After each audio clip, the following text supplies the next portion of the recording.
नमस्कार, मैं doctor R are Yadav और आज हम चर्चा करेंगे कि मोबाइल का एडिक्शन यानी मोबाइल की लत।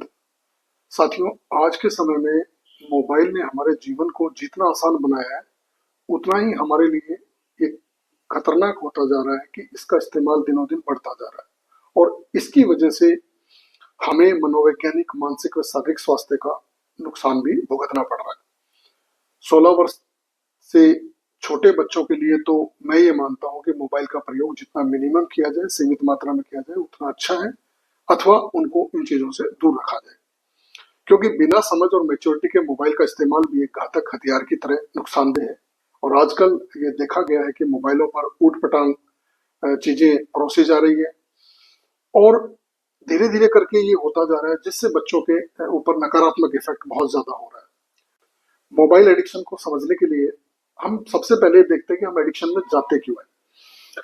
अब किसी भी एडिक्शन में हम जो भी काम करते हैं हमें खुशी मिलती है, उस समय ब्रेन में डोपामिन का स्तर बढ़ता है, डोपामिन रिलीज होता है और कुछ समय के बाद डोपामिन का लेवल धीरे धीरे धीरे कर नॉर्मल हो जाता है। ब्रेन को दोबारा डोपामिन का रश चाहिए होता है और यह क्रेविंग बार बार होती है, तो हम दोबारा से मोबाइल को इस्तेमाल करते हैं और फिर हमें एक प्लेजर मिलता है और ये साइकिल क्या कंटिन्यूअसली चलता रहता है और आप थोड़ी थोड़ी देर में मोबाइल को पकड़ लेते हैं या लगातार उसे यूज करते हो। इसी एडिक्शन को मोबाइल का एडिक्शन या प्लेजर लूप कहा जाता है। हल्का सा बोर हुए, मोबाइल हाथ में आ जाता है, थोड़ा सा भी मन उदास हुआ, मोबाइल हाथ में आ जाता है, जरा सा भी अकेले बैठे तो मोबाइल हाथ में आ जाता है।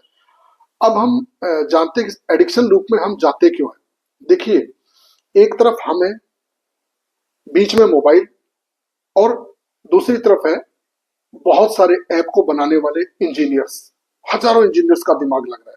तो सबसे पहले आप, बीच में आपका मोबाइल और इस साइड में ऐप को बनाने वाले हजारों इंजीनियर्स। तो उन लोगों की यह कोशिश रहती है कि आप मैक्सिमम टाइम इस मोबाइल के साथ चिपके रहें, इसलिए वो उसमें कुछ नया नया इनोवेशन चलता रहता है। यह मोबाइल ऐप आपको कई तरह से प्लेजर लूप में रखने की कोशिश करते हैं। उसमें सबसे पहले और फॉरमोस्ट क्या है कि नोवेल्टी। नोवेल्टी का मतलब होता है समथिंग न्यू एंड डिफरेंट, कुछ नया। हर बार जब भी आप इन एप्स को खोलते हैं तो कुछ नया आपको दिखाई देता है। देखिए, हम इंसानों को ना नयापन बहुत पसंद है और इन मोबाइल ऐप को यह पता है, इसको बनाने वाले इंजीनियर्स को, कि किस तरीके से लोगों को इसके साथ चिपकाए रखना है। जब भी आप फोन खोलोगे, new feed, new messages, new features, new information, new content सब आपके सामने होता है और आप बार बार मोबाइल को यूज करते हैं। तो ये एक इस तरीके से इंसान क्या करता है, उस नोवेल्टी के प्लेजर लूप में फंसता रहता है और इंसान को यह लगता है कि दुनिया में क्या चल रहा है, कहीं मुझसे मिस ना हो जाए, दूसरे की लाइफ में क्या चल रहा है, और ताका झाकी वाली आदत। और इन मोबाइल ऐप बनाने वाले लोगों को ना आपकी इन आदतों से बहुत वाकिफ है, इसलिए आपके इन्हीं इमोशंस का ये लोग फायदा उठाते हैं। इससे आपका समय व धन दोनों खराब होता है और आपकी प्रोडक्टिविटी को भी नुकसान होता है। आजकल बच्चे बहुत ज्यादा स्क्रीन टाइम को दे रहे हैं। माँ बच्चे को फोन देकर बैठा देती है, बच्चा घंटों घंटे मोबाइल देखता रहता है। इससे बच्चों में बहुत बड़ी आजकल बीमारियां आनी शुरू हो गई है और इससे बच्चों का इम्यून सिस्टम डिस्टर्ब हो रहा है। बहुत सारी ऑटो इम्यून बीमारियां धीरे धीरे बढ़ती जा रही है, जो आने वाले समय में निश्चित रूप से भयानक रूप लेने वाली है। एक्सेसिव इंफॉर्मेशन के कारण बच्चों के बिहेवियर चेंजेस आ रहे हैं। बड़ी छोटी उम्र में बच्चों का बहुत बिहेवियर आक्रामक, एग्रेसिव बच्चों का बिहेवियर में चेंजेस आ रहा है और जो डे बाय डे हमारे आजकल क्लिनिक्स में देखने को मिल रहा है। दूसरी जो मोबाइल ऐप की जो रहता है प्लेजर लूप में आपको कैसे रोके रखे, उसके लिए एक्नॉलेजमेंट। इंसान की सबसे बड़ी भूख एक्नॉलेजमेंट होती है और बचपन से लेकर अब तक हम चाहते हैं कि हमें कोई एक्नॉलेज करे। अगर हम कुछ अच्छा काम करते हैं तो लगता है कि हमें कोई एक्नॉलेज करे। बच्चे स्कूल में कुछ अच्छा परफॉर्म कर रहे हैं तो पेरेंट्स उसको एक्नॉलेज करें, टीचर एक्नॉलेज करें। तो इन मोबाइल एप्स ने, मोबाइल की दुनिया ने आपकी उस एक्नॉलेजमेंट वाली जो भूख है ना, उसको बहुत अच्छे से समझ लिया और सोशल मीडिया हर तरह से ये इंश्योर करता है कि एक्नॉलेज वाली भूख को कैसे रिजोल्व किया जाए। लाइक्स, कमेंट्स, रिप्लाई, किसने हमारी पोस्ट देखी, किसने नहीं देखी, किसको हमारी स्टोरी अच्छी लगी, जिसको दिखाना था उसने देखा या नहीं देखा। इस एक्नॉलेजमेंट को देख देखकर हमें खुशी मिलती है और इस खुशी के लिए हम बार बार मोबाइल देखते हैं, बार बार मोबाइल चेक करते हैं और हम उसी लूप में फंसते चले जाते हैं। आजकल तो कई बार यह भी देखने को मिल रहा है कि लोग बात करते हुए फोन पर, खाना खा रहे हैं तो फोन पर, काम कर रहे हैं तो फोन पर। इन सब से क्या होता है कि मेंटल फटीग बहुत ज्यादा हो रहा है। और आजकल हम देख रहे हैं कि लोग बहुत ज्यादा आलस कर रहे हैं, बहुत जल्दी थकते हैं, अकेलापन बहुत ज्यादा महसूस करते हैं, इमोशनली बहुत ज्यादा वीक हो गए हैं, एग्रेसिवनेस बढ़ता जा रहा है, सहन शक्ति खत्म हो गई है, कंसंट्रेशन और फोकस कम होता जा रहा है, और जिसका इफेक्ट हमारी लाइफ, कैरियर, काम और रिलेशन सभी पर होता है। तो इस तरीके से हम लोग एक चीज, मोबाइल, एंड्रॉइड एंड्रॉइड मोबाइल जब से हमारी हमारी दुनिया में आया है तब से ज्ञान तो बहुत हो गया है, परंतु समझ और मॉरलिटी कम हो गई है। और ये मोबाइल के सबसे खतरनाक यानी डार्क साइड है। आप आपके बच्चे मोबाइल पर जो कंटेंट देखते हैं, आप वैसे ही बनते चले जाते हैं। आजकल मोबाइलों पर फूडता की हदें पार हो रही है, काम की चीजें कम है और फालतू की चीजें ज्यादा है। देखिए, मोबाइल बहुत खूबसूरत चीज है, पर इसका इस्तेमाल आप किस तरीके से करते हैं वो आप पर डिपेंड है। मोबाइल का सबसे ज्यादा इफेक्ट हमारे ब्रेन, आंखों, कानों पर, उसके बाद बच्चे की स्टडी, उसकी एक्टिविटीज पर, डेवलपमेंट पर, बच्चों की नींद पर, उनके कंसंट्रेशन पर, उनको तरह तरह की बीमारियां लग जाती है, लेजीनेस, बिहेवियर इश्यूज व अन्य तरह की समस्याएं जो दिनों दिन बढ़ती जा रही है। जो बच्चे जितना ज्यादा मोबाइल यूज कर रहे हैं, उनमें धीरे धीरे देखा जा रहा है कि वो पढ़ाई में भी पीछे होते जा रहे हैं, क्योंकि दिन में 2-3 घंटे कम से कम बच्चे मोबाइल यूज कर रहे हैं। और आजकल तो कई बार देखा गया कि जब बच्चों से क्लिनिकल काउंसलिंग करते हैं तो 5-5, 6-6 घंटे भी बच्चे मोबाइल देख रहे हैं, जो कि बहुत ही खतरनाक डार्क साइड है मोबाइल की। और मोबाइल के बारे में पेरेंट्स कई बार आके इतना प्राउडली बताते हैं कि ये ये बच्चा हमारा ये कुछ जानता है मोबाइल के बारे में। तो मैं ये समझता हूँ कि अगर आप छोटे बच्चों को ये मोबाइल बहुत ज्यादा यूज करने के लिए दे रहे हैं, तो it's dangerous sign, your child is in mobile trap. तो ये बहुत ही खतरनाक स्थिति है। आजकल ज्यादा स्क्रीन टाइम वाले बच्चों में क्या आंख व कान की समस्या के साथ क्लिनिक में आना शुरू हो गए। इनको देखने व सुनने में दिक्कतें आ रही है। पहले बच्चे पेरेंट्स के साथ बैठते थे, बाहर घूमते थे, घूमना फिरना होता था, तो उससे बच्चों की क्या होता, बॉडी फिजिक अच्छी रहती थी, सोशल लाइफ अच्छी रहती थी। और आजकल बच्चे सारा दिन मोबाइल पर रहते हैं।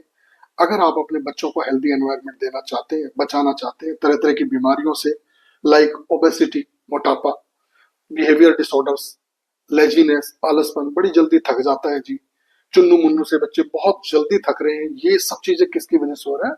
मोबाइल की वजह से। तो हमें बहुत ज्यादा अलर्ट होने की जरूरत है। अभी पिछले सालों में एक गेम आया था, पबजी। आपने देखा होगा कि कितने बच्चों का डेथ हुई।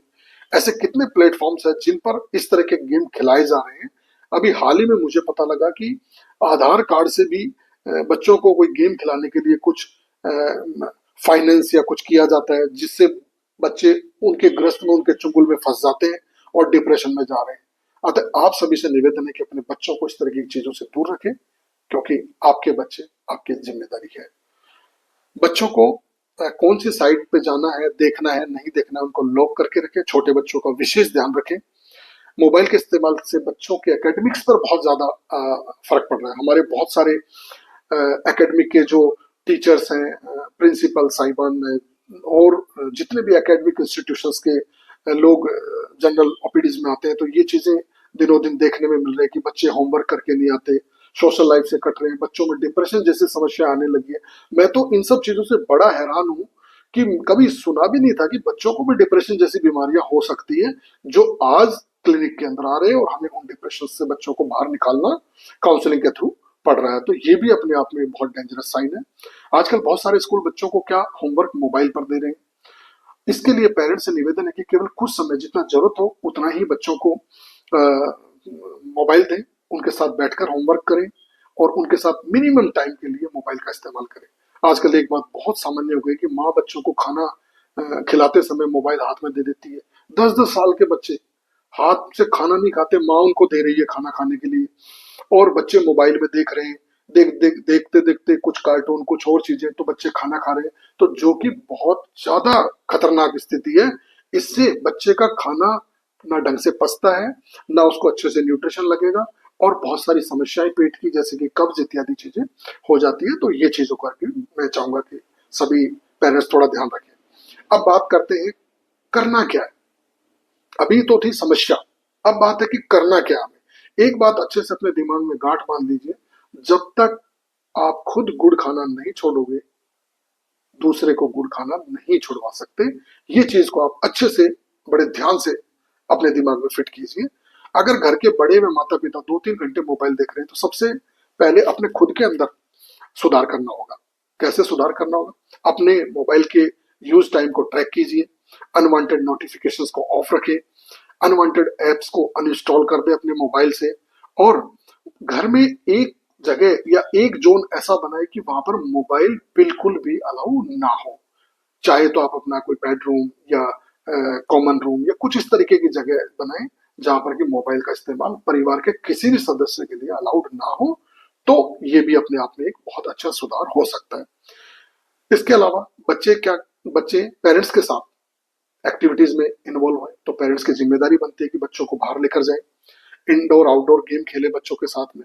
मैं मानता हूं कि आजकल पेरेंट्स को बहुत टाइम की बड़ी कमी है, क्योंकि हस्बैंड वाइफ दोनों ही वर्किंग में है, तो ज्यादातर देखा गया है कि वो उनके पास बिल्कुल ही समय नहीं होता है। तो जितना भी आपके पास समय, अपने बच्चों और परिवार को क्वालिटी टाइम दे, उनको बाहर लेकर जाए, पार्क में घूमने दे, साइकिलिंग करवाइए, और बच्चों के साथ बैठकर किसी स्टोरी में उनको शामिल करो, ताकि उनका ध्यान मोबाइल से हटे।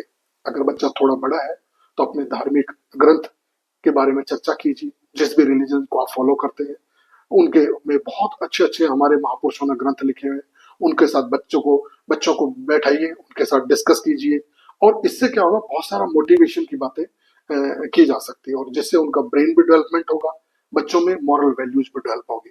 तो डेफिनेटली आप अपने बच्चों के साथ अपने धार्मिक ग्रंथों के बारे में भी चर्चा कर सकते हैं, उसमें क्या वैल्यूज थी, महापुरुषों की कहानियां सुना सकते हैं बच्चों को, जैसे पहले हमारी दादी नानियां सुनाती थी। तो वो सब चीजें भी आप बच्चों के साथ कुछ कर सकते हैं, थोड़ा बहुत, जितना भी आपके पास समय हो।